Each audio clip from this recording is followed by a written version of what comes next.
పెళ్లిలు ఎన్నెన్ని ఉన్నాయని లెక్క పెడుతున్నారా? ఇప్పుడు పెళ్లిళ్ళు లెక్క పెట్టు, తర్వాత ఆడపోయి పెళ్లిళ్ళ లొల్లి పెట్టు. నేనెందుకు లొల్లి పెడతారా?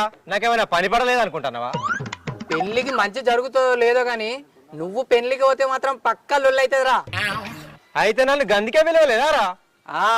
నిన్ను పిలవకపోవటానికి ఇది కూడా ఒక కారణమేరా. ఒక్క కారణమే అంటున్నావు అంటే బయట ఇంకా బాగానే కారణాలు ఉన్నాయారా? ఉన్నైతీరా, లేకుంటే ఎందుకుంటాయి?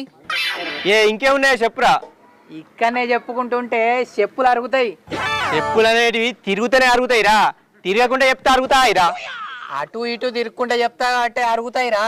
సరేగాని నేను పోవాలే, పని ఉన్నది. అరే పోతు వాగాని ఇంటికి పిలిచి కనీసం పప్పు పువ్వు అన్న పెట్టినావురా.